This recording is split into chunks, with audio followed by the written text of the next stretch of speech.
Hi guys, so April 8th will be 2 months double mastectomy.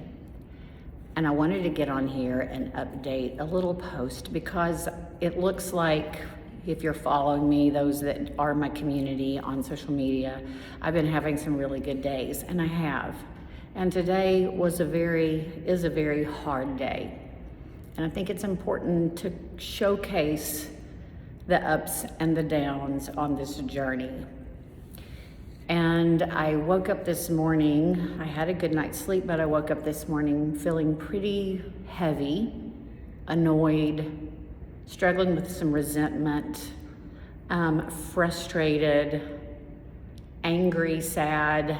A lot of those feelings, some are because I put energy there and I need to shift my perspective so that I can let it go.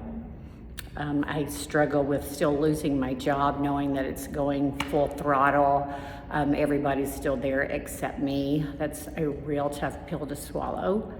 I struggle with being an empty nester, even though I love it because I miss my boys this time of year. I struggle with the hard. I'm tired of the hard, and then, all of this. So I just think it's important for the reality and the transparency to share also that it's not always smiles, radiation from the face, and working out. I just did work out, but I literally cried off and on throughout the whole class. I knew I needed it. I signed up for class. I canceled the class. And at home, if you could see the thought bubbles, it's like, no, Elizabeth, this is exactly what you need. Nope, don't feel like doing it. And then made myself come. I got in the back, did a bunch of shoulders, which my shoulders are not great on a good day. And so now having this invasive surgery with implant removal, breast tissue broke, it like cut out, huge gashes, stitching on my chest. My shoulders are really struggling to move well. And that's what he focused on, and it's exactly what I need. And I literally cried off and on throughout class. Here's where the point of this post is. So many of us are struggling. And maybe you don't have a cancer diagnosis and big surgery you're struggling with, but your struggle's real regardless. And we don't share those struggles with people, and we hold them in our body. When I did the ketamine therapy last week, Dr. Giles said I was thrashing from my chin to my pelvis. Like, I hold so much in my body. I already know that.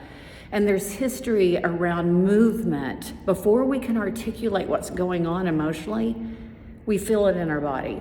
And so when you go to these classes, especially a class where you're not distracted by loud banging beats and hip hop, which I love, I love.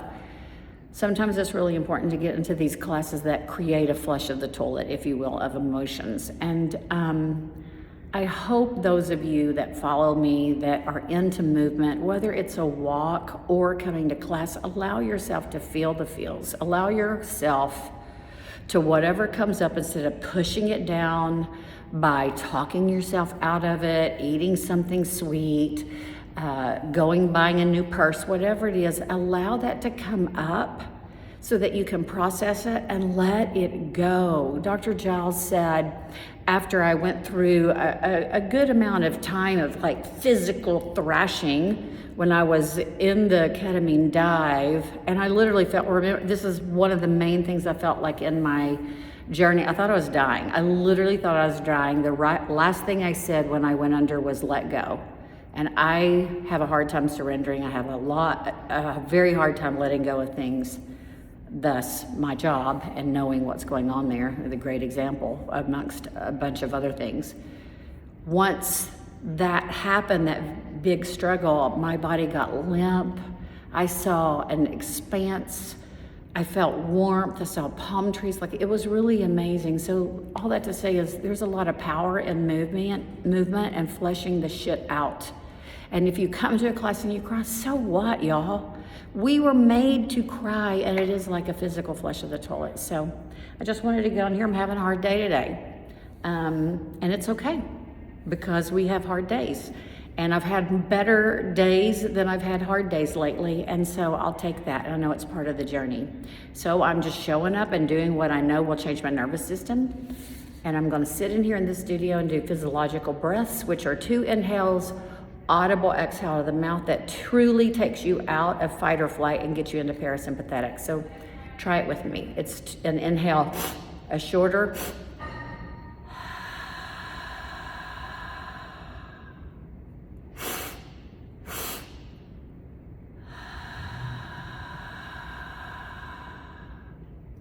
and keep doing that. You're sitting in traffic, you're having a fight with your spouse, something is happening at work, go sit on the toilet.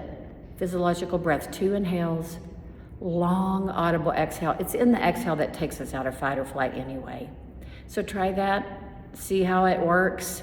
Again, I thank you all, my community, for your support and your love. I'm hoping for some big things coming down the pike.